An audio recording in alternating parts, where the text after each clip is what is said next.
How's it going? This is Matt Gomez. I wish I didn't have to do things this way. It wasn't my plan. I had a plan, obviously, to come up today, New Year's Eve, and celebrate with you guys and have a good time. And I planned to come and make the announcement of what we plan to do with the church, with the House of Living Bread. And Thursday we were scheduled to come up and meet with my parents and share my heart with them in hopes that the decision that was made they would be on board with, and they would come with me to the celebration, and we would, be all there together, loving on each other and celebrating everything that God did. But it just didn't work out that way. And you need to know this. You need to know, first of all, that I did make a decision regarding the future of the House of Living Bread. And I made it 2 days after I left you guys. It was very clear. It was very clear what God was leading me to do. And on December 20th, just 2 days after our last service there, on December 20th, God spoke to me very clearly, and He helped me make a clear, logical decision regarding the church. And I made that decision with a heavy heart because it was very clear that it was time to shut down the House of Living Bread. And there are 3 reasons that God gave me as to why. Membership, money, and mission. Membership has declined. There just isn't enough people there to continue to sustain it any further. There's no leadership, there's no board, there's no elders, there's no structure. Also, money has become an issue. There's just simply not enough of it to keep things rolling properly. And you can't do a lot unless you go out and raise money, which I don't have the time for. I live in Corpus. So that's also a problem. And then finally, and I think probably the most important, was mission. Asking anyone around the House of Living Bread, what's the mission, what's the vision of the church? No one could really tell me.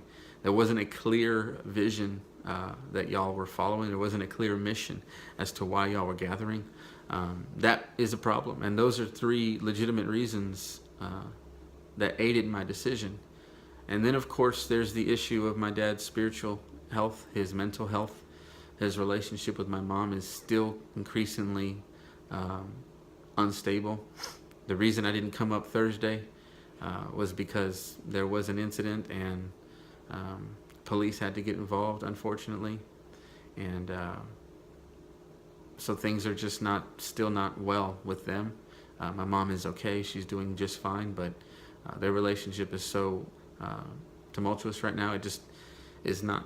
It's not looking good moving forward. He's made some very wrong decisions in just this past week.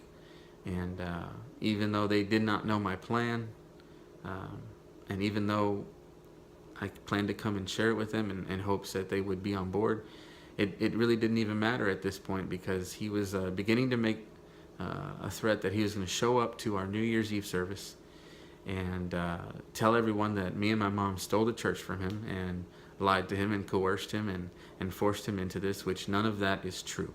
And so I felt that instead of subjecting any visitors, any children to that sort of scene and environment, I felt it was best to just cancel the New Year's Eve service. The plan was we were going to celebrate and praise God for all He did. We were going to dissolve the church. And then we were going to get all of the equipment, all of the audio equipment, sound equipment, the chairs, video equipment, kids equipment, all that stuff. And we were going to bless other churches. And we were going to do that, steadily, slowly, little by little, because that's the right thing to do. But he started to be very unpredictable. And started to say things like he was just going to start another church. And because the building belongs to my family, he could do that. However, the equipment belongs to the House of Living Bread. which is under my responsibility. So as of this morning, December 31st, 2016, all equipment, all chairs, all audio, video equipment, and all kids ministry equipment have been removed from the property. We are putting them into a storage facility, and we are still moving forward with our plan to bless other churches, other ministries, to get them going, to help them with their needs. We are not profiting off this. In fact, it is illegal to profit off this. We cannot sell it and keep the money for ourselves. That is illegal. So we have to give it to other nonprofits. We have to donate it. We cannot profit off of it during this time. And for him to just assume that he could go back there, use the facility to start a new church, and use the equipment that didn't belong to him but belonged to the House of Living Bread was just pretty erroneous. So I felt that I needed to move swiftly. So I came up here, and in less than 24 hours, we have dissolved the church, and we have removed all the equipment. There will be no more Sunday services there on the Redland Road property. That property is now simply a building that my family owns. The building never belonged to the church. It always belonged to our family, which also posed another problem moving forward. With his unpredictability, there was no way to know if we would even be able to stay there because the church never paid them rent. So all the way around, you need to know this last final bit. The way the church has been set up since 2009 was set up so that one man had all control and all power.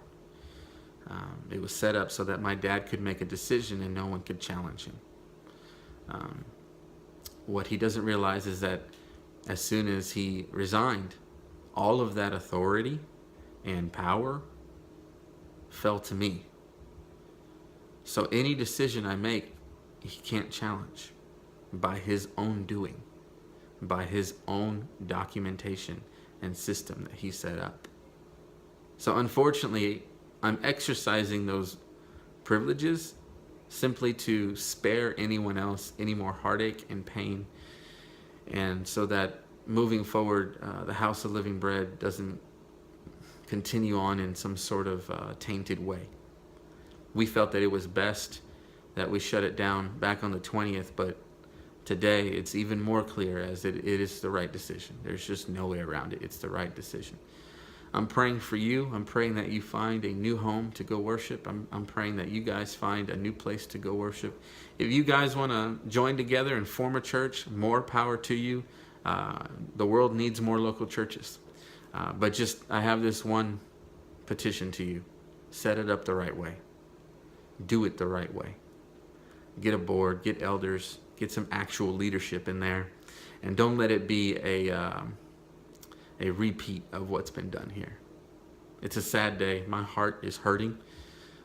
It's a very heavy day. I went in there, pulled out everything that I installed myself. I'm the one that installed those speakers. I'm the one that installed the lights and the video cameras and the projectors and the kids stuff. And I painted those rooms like with my own hands. Like everything that I put in and built, I had to go undo. So if anyone is hurting, if anyone should be upset, if anyone should be angry, it really is me. But I really feel like God has been giving me peace through this situation. And I pray that you have that same peace. I'm sorry it turned out this way. This was not my intention. It just seemed like every time I was coming up, the day of, something would break out. My dad would do something sporadic. And unfortunately, this is where we're at. So my focus now is just on the safety and well-being of my mother and, of course, my own family back in Corpus. We believe that my dad still can make a turnaround from this, but it's going to take a lot of work and a lot of effort on his part. I ask that you continue to pray for him, pray for my family, pray for our relationships moving forward. And still thank God, still praise God, because even though it was hard to go undo everything I put in, I still thanked God for my time there. I still thanked him for all the lives he changed there. And you should too. I love you. I'm so sorry this happened this way. I wish I could have told you more of this in person, but unfortunately that's not the case. God bless you. Happy New Year.